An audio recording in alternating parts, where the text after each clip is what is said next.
ta'ala et redoutez sa colère et son châtiment douloureux. Et sachez qu'Allah subhanahu wa ta'ala a préparé une demeure.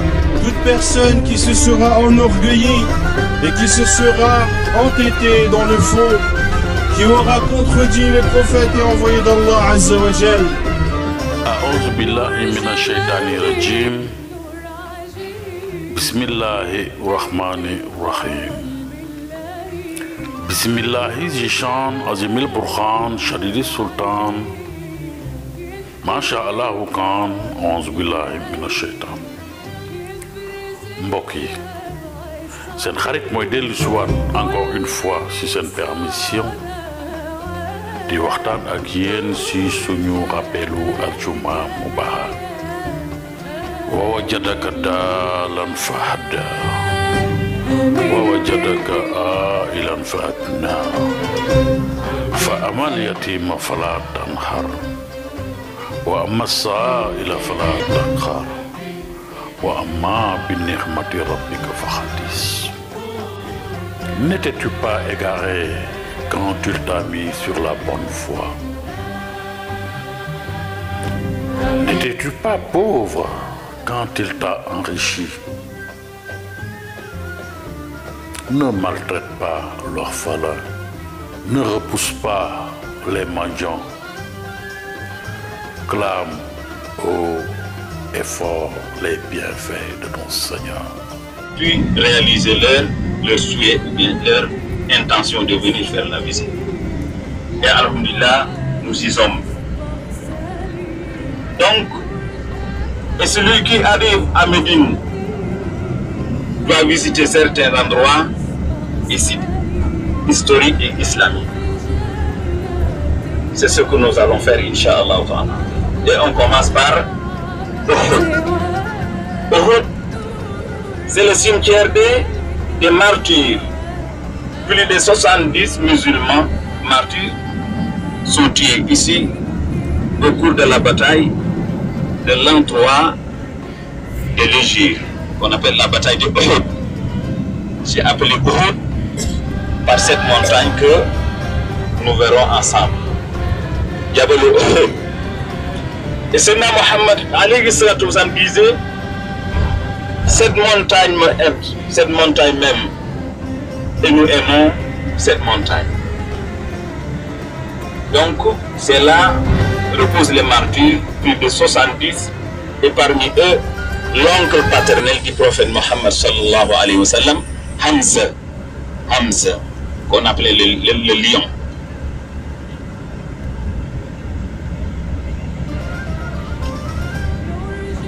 Donc, il faut visiter donc les cimetières. Il y a des prières à formuler une fois devant la porte ou devant les grilles que nous allons prononcer ensemble. Peut-être Bara va réciter et vous suivez après. Inch'Allah ta'ala. Masha'Allah. Asi Bara. Allahu subhanahu wa ta'ala peut nous concevoir dans le ventre d'une femme qui est en gestation pour suivre l'évolution d'une manière méticuleuse ba nga juddu dara du la jot nga nekk en bon état de santé. C'est kàttanu Yàlla waaye doo ëndaale dara, doo ëndaale xam-xam, doo ëndaale wërsëg, doo ëndaale xaalis, doo ëndaale dara yooyu yëpp daf la nar a dab te lépp lu si war moom pare na ko. Say parents di la mënal ngay jàng dox di jàng wax mënoo dara, loo def dal la ko defal, ñu lay dimbale ba nag jour bi ñëw yàlla ubbil la wërsëg, may la doole, may la taar, may la wala may la pouvoir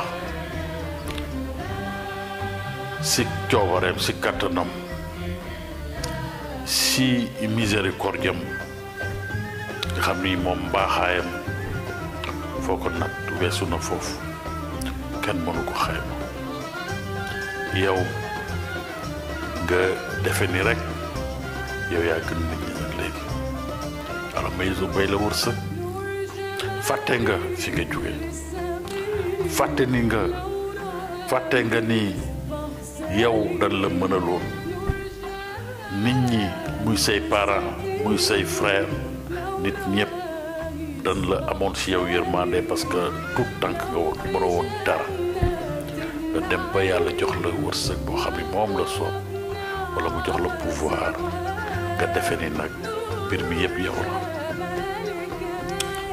naa wax na si alxuraanu karim du yow bi nga réeree man maa la gindi bi nga yorul dara man maa la jox kon nag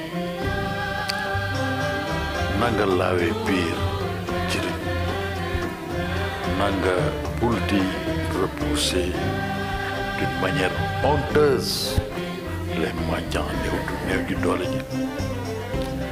néew di doole ñi nga xam ne ñi ngi wër di yalwaan ak néew di doole yi nga xam ni ànd ak ñoo seen ngor ñooñu respecte leen parce que yàlla moo leen jox cër boobu kon nag nañ leen gën a wàccee suñu bopp te xam ni bu ñu jiitoo ñooñu ñu jiite suñu sañoon ñoom dañuy jiitu waaye yàlla cëralu leen loolu kon nag dañ leen di traité comme ay nit comme sa bopp danga leen war a jox cër ku si liggéeyloo nit nga jox ko wàccuwaayam jox ko ñaxam respecté ko képp ku nga xam ni gis na jirim boo xam ni ndeysaan dafa teel a perte ay waajuram mu nekk jirim mbaa mu nekk baay danga ko war a dimbale waroo ko rejeté waroo ko xas waroo jël alalam donnoom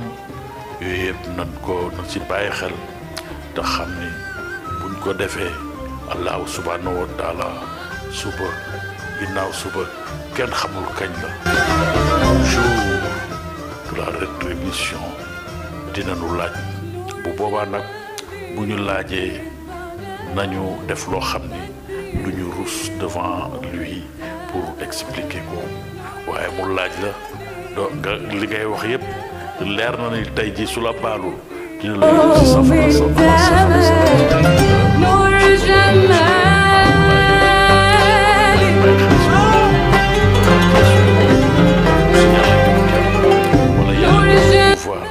nga jiitu ay nit da ngeen leen yërëm xam ni yàlla daf la nattu parce que nattu bu metti la yàlla ni la dama lay jox wërsëg bii parti bi yaa ko moom parti bi ñooñu ma lay andi leen si yow pour nga liggéey loo leen nga war leen jox seen wërsëg yàlla toog di la seetaan di la xool qu'est-ce que tu vas faire est-ce que tu vas leur donner leur argent ku si mérité 1200 pourquoi est-ce que di nga ko jox 1000 francs téye 200 yi boole sa xaalis yow di nga am loolu ku ko dundee yaa ngi yóbbul sa famille loo xam ni posan ngay yóbbul sa famille kon nag pour bañ a gudd loolu laa andi woon tey di leen wax ni man de xamuma dara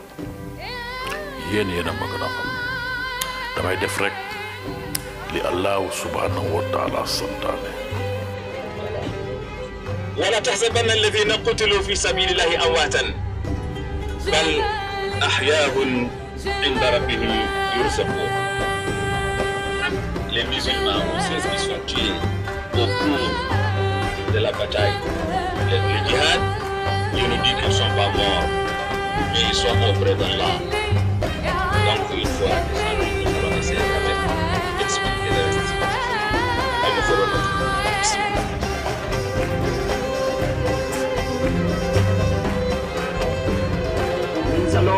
Nous allons nous parquer ici. Et je vous demande encore beaucoup de discipline à cause des achats. Parce qu'il y a beaucoup de commerçants et il y a beaucoup de choses que vous allez voir. Si vous vous dispersez, il faudra avertir les gens parce que les gens peuvent se perdre. S'il vous plaît. Voilà. Que chacun regarde son voisin pour qu'on puisse ne pas laisser quelqu'un ici, s'il vous plaît. Merci.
فذاخر إن فاتي ذكرى سيذكر من يشقى ويتجنب الأشقى الذي يصلى نار الخبرى ثم لا يموت فيها ولا يحيا.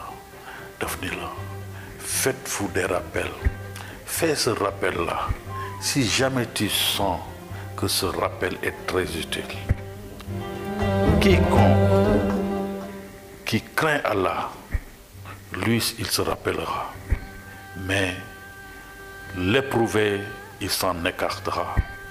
Et cet éprouvé-là, il sera consumé par le feu de l'enfer. Ce feu de l'enfer ne le tuera pas, car ce réprouvé ne vivra ni ne mourra. Comme ngeen ni loolu metti na kon nag fu waay mën a amee occasion digal moroomam ni yàlla buur la wala yàlla kenn la non bu si hésité def ko te yàlla rek tax waaye nag nga bañ ko def pour puukare nga bañ ko def pour wane ni da nga am xam-xam nga bañ ko def si ostentation ngistal boo ko deful si yooyu rek allahu subhanahu wa taala dina la bindal tuyaaba mu maga maa ngi ñaanal la jeunesse sénégalaise ñu nekk une jeunesse saine, une jeunesse travailleuse mais aussi studieuse. Cette jeunesse là dañ leen war a protéger jàng si yoonu jël réew mi def ko vraiment mu nekk réew bu am prospérité bu am développement bi nga xam ni ñun ak suñu maam yi loolu la ñu yàgg bëgg moom la ñu yàgg rêvé te loolu lu mën a nekk la na leen ñaan rek te xam ni Allah subhanahu wa taala il est là pour tout le monde maa ngi leen di gërëm di leen wax ba beneen yoon jërëjëf. Dans le Ta'ala et redoutez sa colère et son châtiment douloureux. Et sachez qu'Allah subhanahu wa ta'ala a préparé une demeure dans toute personne qui se sera enorgueillie et qui se sera entêtée dans le faux, qui aura contredit les prophètes et envoyés d'Allah azza wa jal.